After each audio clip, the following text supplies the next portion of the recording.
మహాగరుడ మహోన్నతుడ యేసయ్య, మీకే స్తుతులు స్తోత్రాలు వందనాలు చెల్లించుకుంటున్నాను ఆయన. దేవా, మరొకసారి వేకువజామున దేవా మరి తండ్రి మీ సన్నిధిలో ఈ రీతిగా మేము చేరడానికి మాకు అనుగ్రహిస్తున్నటువంటి ఈ గొప్ప కృపా భాగ్యం కొరకు మీ స్తోత్రాలు వందనాలు చెల్లించుకుంటున్నాం.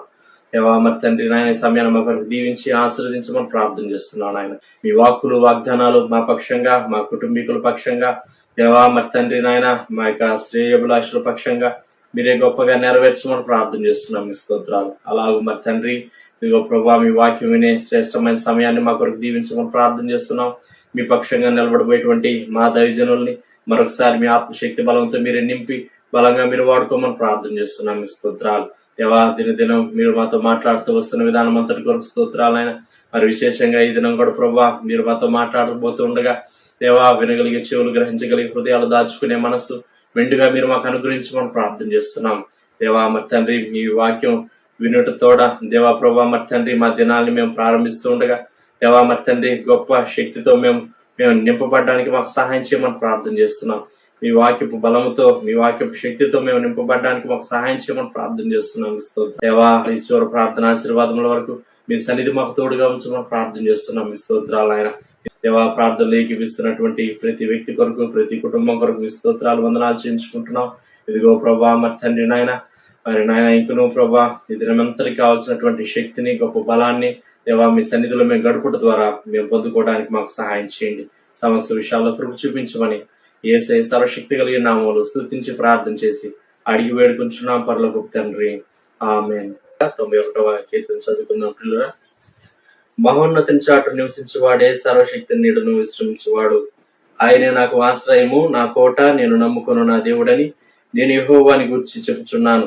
వేటకాని ఊరిలో నుండి ఆయన నిన్ను విడిపించును, నాశనకరమైన తెగులు రాకుండా నిన్ను రక్షించును.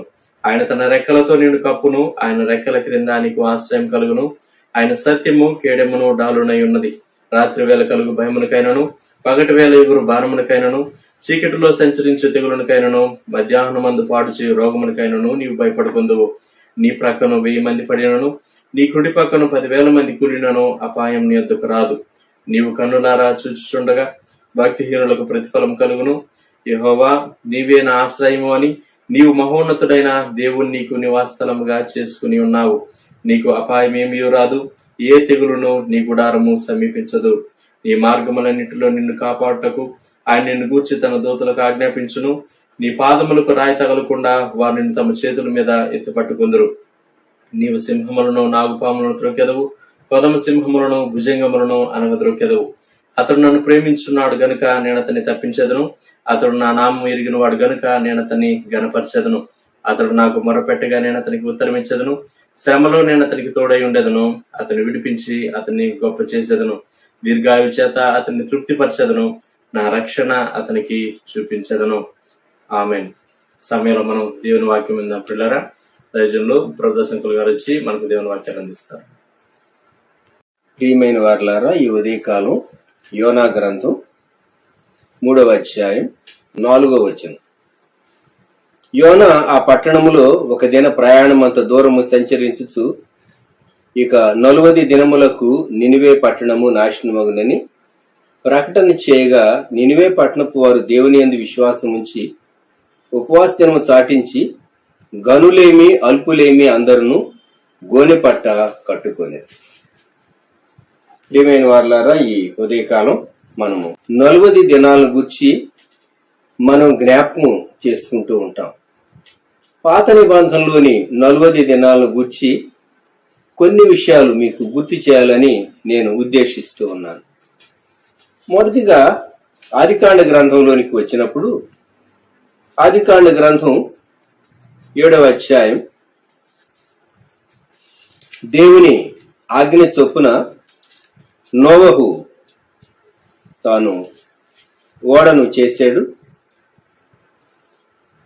దేవుడు ఆజ్ఞాపించింది యావత్తూ చేశాడని ఆదికాండం 7:5 వ్రాయబడి ఉన్నది.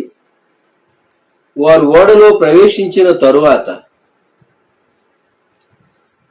ఆదికాండం 7:12 40 పగళ్లును 40 రాత్రులను ప్రచండ వర్షము భూమి మీద కురిశాను.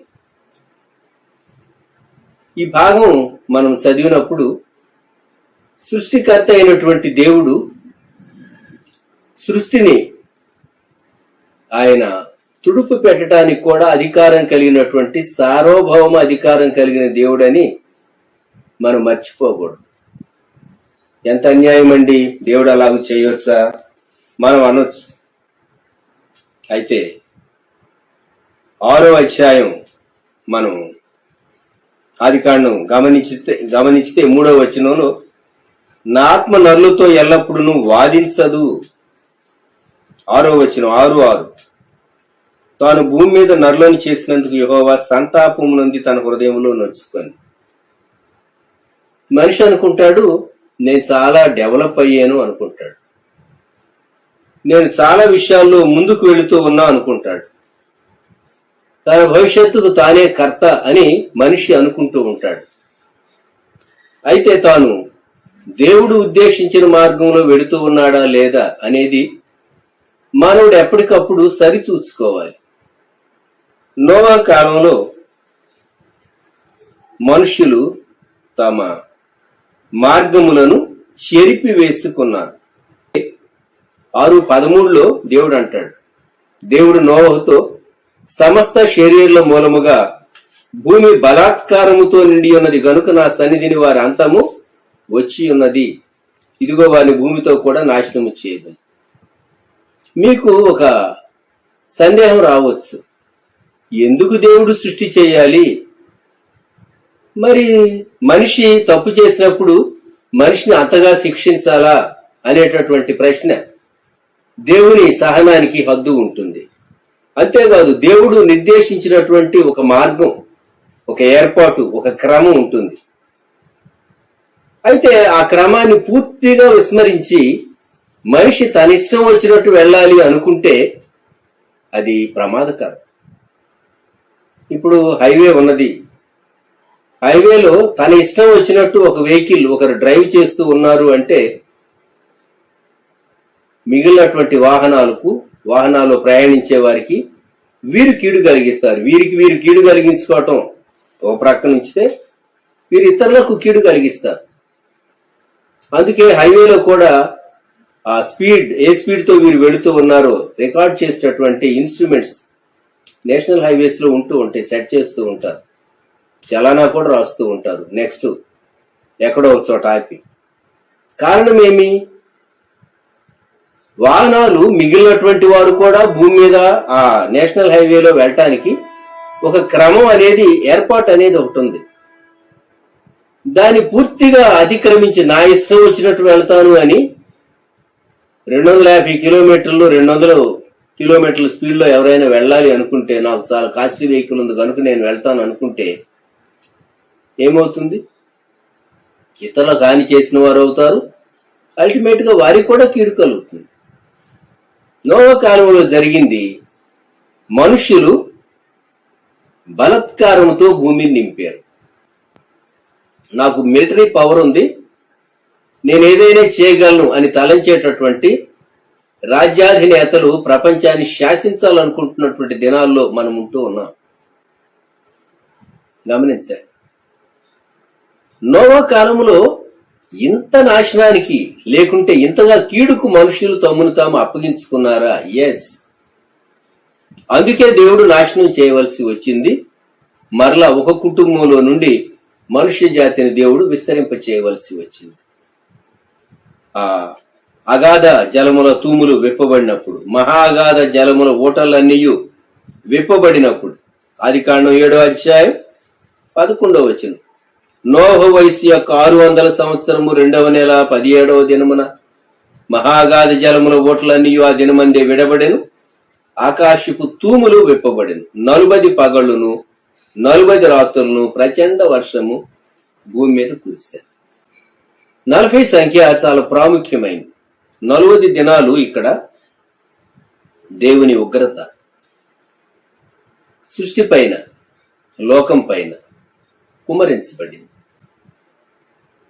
ఎంత విచారకరమైనటువంటి పరిస్థితి. మీరు కష్టపడి కట్టినటువంటిది ఏదైనా మీరు పడగొట్టవలసి వస్తే మీరు ఎంత ఫీల్ అవుతారు? మనం వేసినటువంటి మొక్క, మనం నీరు పోసినటువంటి మొక్క దాన్ని మనమే కట్ చేయవలసి వస్తే, గొడ్డలతో దాన్ని ఒకవేళ కట్ చేయవలసి వస్తే ఎంత బాధపడతాం మనం?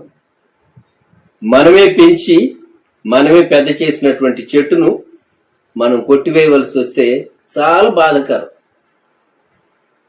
దేవుడు మానవులను సృజించాడు, వారు క్షేమంగా సంతోషంగా దేవుని చిత్తానుసారంగా జీవించి భూమి మీద వర్ధిల్లాలని.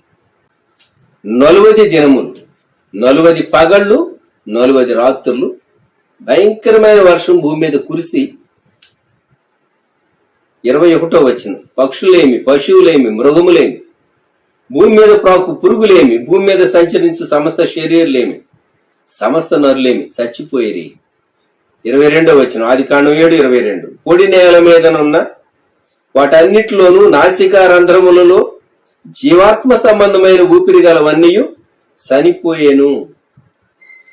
ఆ క్రింద 23వ వచనంలో జీవరాశులన్నీ తుడిచివేయబడెను, భూమి మీద నుండకుండా తుడిచివేయబడెను. నోవహును అతనితో కూడా ఓడలో ఉన్నవి మాత్రము మిగిలి ఉండెను. ఈ మాటలు చదువుతూ ఉంటే మనకి ఎంత బాధకరం అనిపిస్తుంది. దేవుని హృదయం ఎంత నొచ్చుకుని ఉంటుంది ఆలోచించండి ఒకసారి. 40 దినాలు దేవుడు తన ఉగ్రతను కుమ్మరించాడు. ఇక వీళ్లను రిపేర్ చేయలేము అంటే, చెప్పినా వీరు వినరు అని ఒక తీర్మానంకి వచ్చిన తరువాత దేవుడు నోవా కుటుంబాన్ని వెలుపలికి తీసి, అలాగే ఆయా జంతువుల్లో, పక్షుల్లో, పురుగుల్లో, వీటన్నిటిలో ఏవేవి ఓడలో ప్రవేశించాలో వాటన్నిటిని తాను ఓడలో ప్రవేశించేటట్లు చేసి మిగిలిన వాటన్నిటిని నాశనం చేశాడు. 14వ వచనం, ఆయా జాతుల ప్రకారము ప్రతి పశువును, ఆయా జాతుల ప్రకారము నేల మీద ప్రాకు ప్రతి పురుగును, ఆయా జాతుల ప్రకారం ప్రతి పక్షి, నానా విధములైన రెక్కలు గల ప్రతి పిట్టయు ప్రవేశించారు. పురుగులను కూడా దేవుడు జ్ఞాపకం చేసుకున్నాడా? ఎస్. ఆయన ఎంత న్యాయవంతుడో, ఆయన అంత కృపగలిగినటువంటి వాడు. అల్పమైనటువంటి పురుగులు సహా ప్రిజర్వ్ చేశాడు. వాటి యొక్క స్పీసీస్ భూమి మీద ఉండకుండా ఒకవేళ నాశనం అయిపోతాయేమో, వాటిని కూడా దేవుడు జ్ఞాపకం చేసుకున్నాడు. మనము యోనా గ్రంథంలోనికి వచ్చినప్పుడు మొట్టమొదట చదువుకున్నటువంటి భాగంలో యోనా తాను నినివే వెళ్ళినప్పుడు ఒక ప్రకటన చేశాడు. నినివే వెళ్ళినప్పుడు తాను చేసినటువంటి ప్రకటనకు ముందు మనకు ఒక విషయం అర్థమవుతుంది. ఏమనంటే, మానవుడు బలహీనుడు గనుక యోనా తాను నినివేకి వెళ్ళటానికి తన మనస్సులో తాను అంతగా ఇష్టం లేనటువంటి వాడై తర్షీషుకు వెళ్ళాలనుకున్నాడు. ఒకవేళ సాతాను అనుకుని ఉంటుంది, నేను యోనాను దారి తప్పించగలిగాను, దేవుడు ఇదిగో కీడు రాబోతుందని ఆ పట్టణస్తులను, నినివే పట్టణస్తులను హెచ్చరిక చేయటానికి కూడా అవకాశం ఇవ్వకుండా యోనాను నేను డైవర్ట్ చేయగలిగానని సాతాను సంతోషించి ఉంటుందేమో గాని, God has got his own method. ఆలోచించండి. తుఫాను రావటం, ఆ తర్వాత ఎవరిని బట్టి అని వారు చీట్లు వేయటం, యోనాను బట్టి అని వారికి అర్థమైంది. నిన్నేం చేయమంటావంటే నన్ను ఎత్తి సముద్రంలో పడవేయమంటే వారు భయపడ్డారు. అయినా తప్పనిసరి వారు యోనాను సముద్రంలో విసిరివేసిన తర్వాత, ఎత్తివేసిన తర్వాత సముద్రం నిమ్మళించింది, తుఫాన్ నిమ్మళించింది, సముద్రం పొంగలేదని. యోనా గ్రంథం 1:15 వచనం, యోనాను ఎత్తి సముద్రంలో పడవేయగానే సముద్రము పొంగకుండా ఆగాను. ఇప్పుడు యోనా అయితే గొప్ప మత్స్యము, 17వ వచనం, యోనా 1:17, గొప్ప మత్స్యము ఒకటి యోనాను మృంగివేయవలెనని యెహోవా నియమించి ఉండగా, ఆ పెద్ద ఫిష్ యోనాను తీసుకుని వెళ్లి నినివే తీరం దగ్గర కక్కివేసినప్పుడు చేప నోట్లో నుండి లేక చేప కడుపులో నుండి వచ్చినటువంటి ఒక వ్యక్తి, విచిత్రమైనటువంటి వ్యక్తి తాను చెప్పినటువంటి సందేశాన్ని ఆ పట్టణస్థులు విన్నారు, భయపడ్డారు. ఏమని ఆ సందేశం మనం యోనా గ్రంథం 3వ అధ్యాయంలో చదువుకున్నాం. 4వ వచనంలో, ఇక 40 దినములకు నినివే పట్టణము నాశనమగునని ప్రకటన చేయగా. ఎప్పుడైతే యోనా ఈ మాట చెప్పాడో, యోనాను రాజు చంపించి ఉండవచ్చు, సైన్యాధిపతులు యోనాను చంపివేసి ఉండవచ్చు, ఆ ప్రజలు యోనా మీద రాళ్లు రువి ఉండవచ్చు. మాకు కీడు కలుగుతుందని చెప్పడానికి నువ్వు వచ్చావా? మేలు కలుగుతుందని ఎవరైనా చెప్తే మేము ఎలవ్ చేస్తాం, ఇన్వైట్ చేస్తాం, అంగీకరిస్తాం, గాని మా కీడు కలుగుతుందా అని యోనాను ఏదైనా వారు చేసి ఉండొచ్చు. ఏదీ చేయలేదు సరిగదా. ఒక దిన ప్రయాణమే పట్టణంలో సంచరించి తాను చెప్పింది ఈ మాట. రాజు మొదలుకొని సామాన్యుని వరకు పశ్చాత్తాపడ్డారు. దేవుడు మనిషి పశ్చాత్తాపడటానికి అవకాశం ఇస్తాడు. వీరికి అవకాశం ఇచ్చాడు. వీరికి అవకాశం ఇచ్చినప్పుడు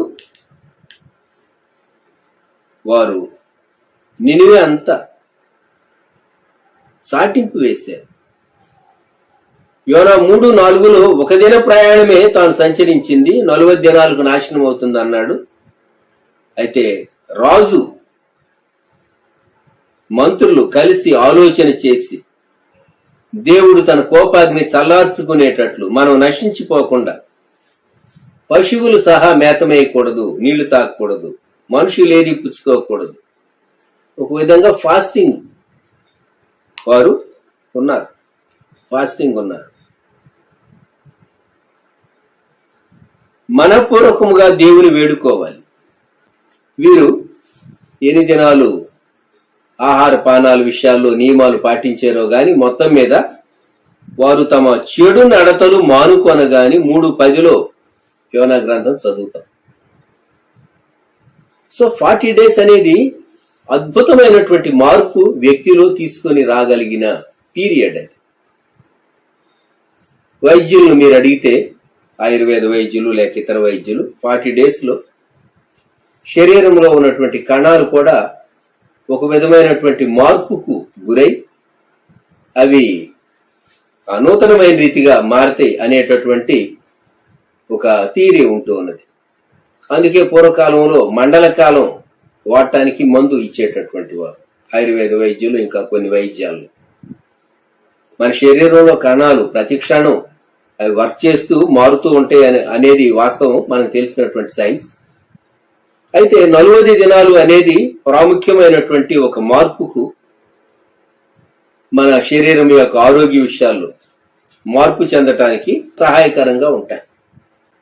పాత నిబంధన కాలంలో యేసుక్రీస్తు ప్రభువుగా దేవుడు లోకములో ప్రత్యక్షం కాకమును, ప్రాయశ్చిత్తం చేయకమును, మానవులు తమ చెడు నడతలు మానుకోవటానికి వారికి అవకాశం ఇచ్చాడు.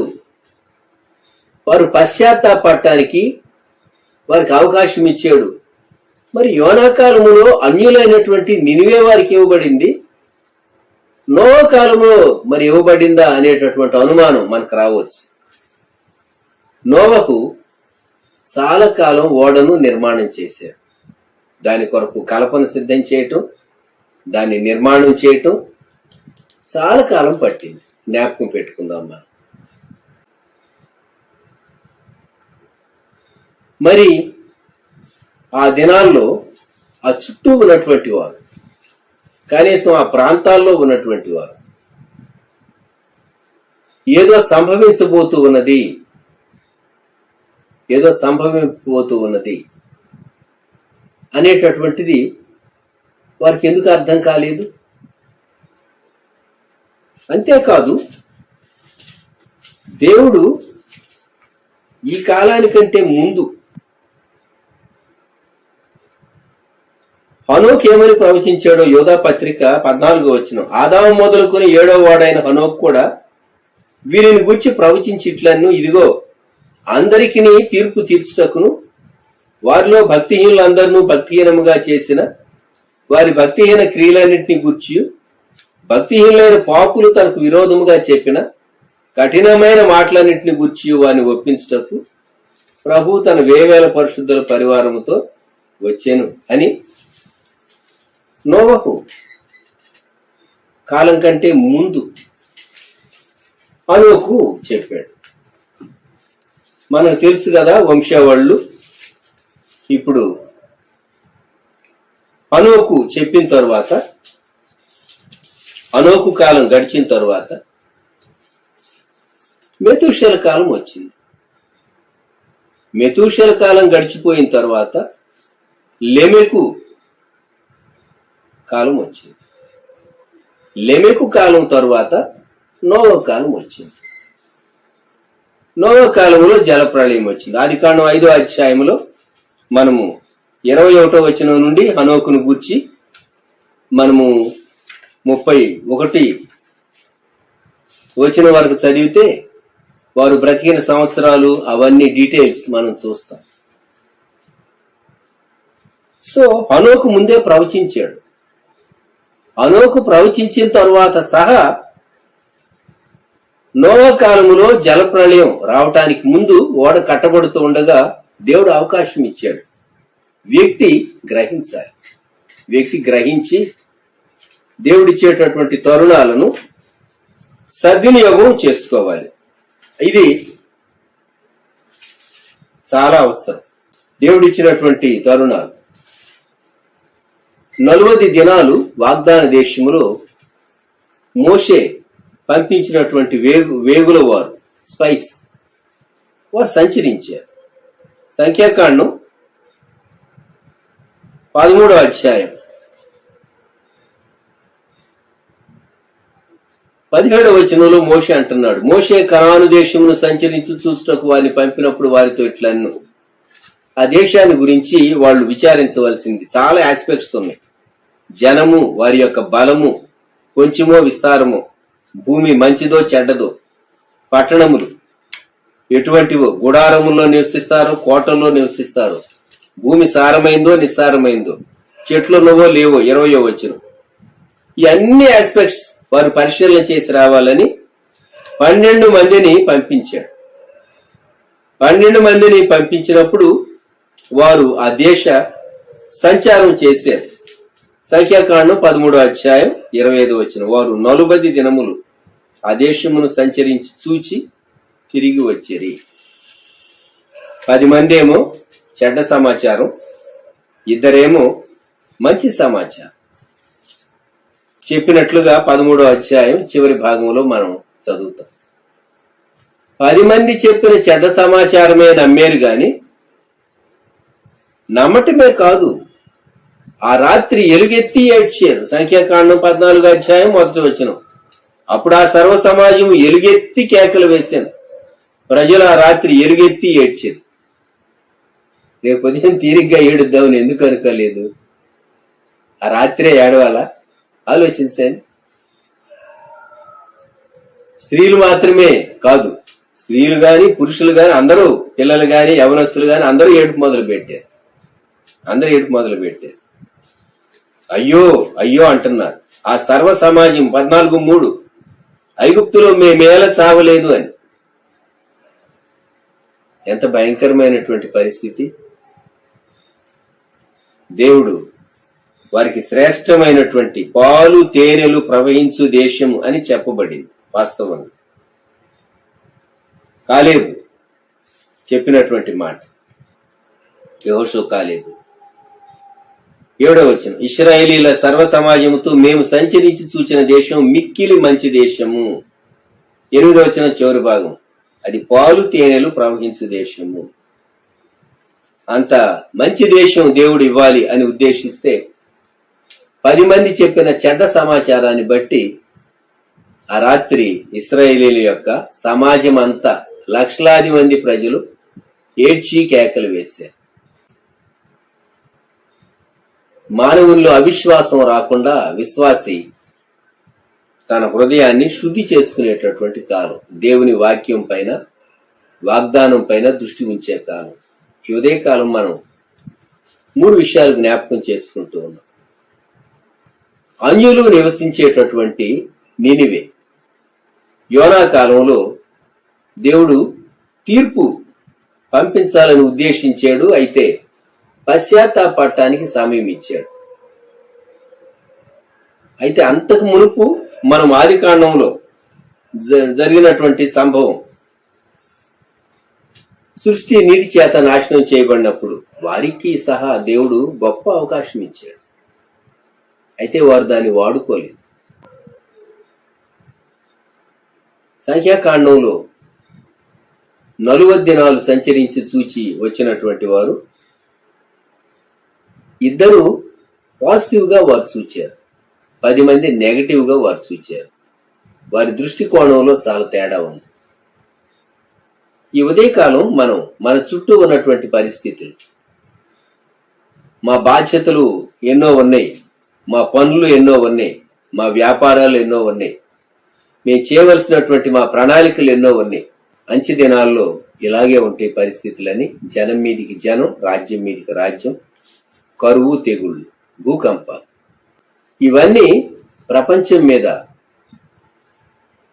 లేక మానవ జాతికి సంభవించేటటువంటి పరిస్థితులు అని మనము గుర్తు చేసుకుంటూ ప్రభు రాకడ సమీపంగా ఉందని మనం సిద్ధపడాలి. ఇవన్నీ చూచినప్పుడు మనం ప్రభా నీవు త్వరగా రాబోతూ ఉన్నావు, అందుకే ఇవన్నీ సంభవిస్తూ ఉన్నాయి. భూమి క్షేమకరమైనటువంటి నివాసం కాదు అనేటటువంటి నిర్ధారణకు మనిషి రావాలి. ఆ కంక్లూజన్కు వచ్చేటట్టు దేవుడు మనుషులతో డీల్ చేస్తూ ఉన్నాడు. ముఖ్యంగా విశ్వసించినటువంటి సంఘం ఆయన రాకడ కొరకు సిద్ధపడాలని ప్రభు చూస్తూ ఉన్నాడు. ఈ ఉదయకాలం ప్రార్థన చేసుకుందాం, తలలు వంచుతాం. ప్రేమ గల మా తండ్రి, మీ లేఖన భాగములను గుర్తు చేసుకున్నప్పుడు 40 దినాలు ఎంతో ప్రాముఖ్యంగా కనపడుతూ ఉన్నాయి. మేము వేటిని జయించలేకపోతూ స్ట్రగుల్ అవుతూ ఉన్నామో దేవుని బిడ్డలంగా వాటిని జయించడానికి మీ శక్తిని, మీ కృపను మాకు అనుగ్రహించారు. కొన్ని మార్లు వ్యక్తి పశ్చాత్తాపడటానికి మీరు ఇచ్చినటువంటి గ్రేస్ పీరియడ్, కృపాకాలాన్ని మేము దుర్వినియోగం చేసుకోకుండా ఆత్మలో బలం పొందటానికి మీరు సహాయం చేయమని ప్రార్థన చేస్తున్నాం. నినివే వారు పశ్చాత్తాపడ్డారు. అదే ఆదికాండంలో నోవహు కాలంలో నోవహు తరములో వారు పశ్చాత్తాపడనందున వారు నశించిపోయారని మేము చూస్తూ ఉన్నాం. మోషే కాలంలో పాలస్తీనా దేశాన్ని వేగు చూడటానికి వెళ్ళినటువంటి వారు, వాగ్దాన భూమిని వేగు చూడటానికి వెళ్ళిన వారు 10 మంది అవిశ్వాస దృష్టితో, 2 మాత్రమే విశ్వాస దృష్టితో చూచినందువలన చెడ్డ సమాచారం మనుషుల హృదయాలను ఎంతో దుఃఖంతో నింపింది. అయితే 2 మాత్రమే యెహోషువ, కాలేబులు మంచి సమాచారం వారు చెప్పి ధైర్యపరచడానికి యత్నించారు. మా చుట్టూ ఉన్నటువంటి పరిస్థితుల్లో మేము ఏ యాంగిల్లో చూచి ఆలోచించి మేము మీ వైపు చూడాలో మీరు మాకు నేర్పించాలి. మానవ హద్దుబాటులో ఇవ్వబడినటువంటి ఈ క్లుప్త సందేశం మీరు ఆశీర్వదించి, దీవించి, బలపరిచి మీ కృప మాకు తోడుగా ఉంచి సహాయం చేయమని యేసయ్య నామములో ప్రార్థిస్తూ ఉన్నాము తండ్రి, ఆమేన్. మన ప్రభువైన యేసుక్రీస్తు వారి కృప, దేవుని ప్రేమ, పరిశుద్ధాత్మల అన్యోన్య సహవాసం సదాకాలం సంఘమునకు తోడై ఉండును గాక. ఆమేన్.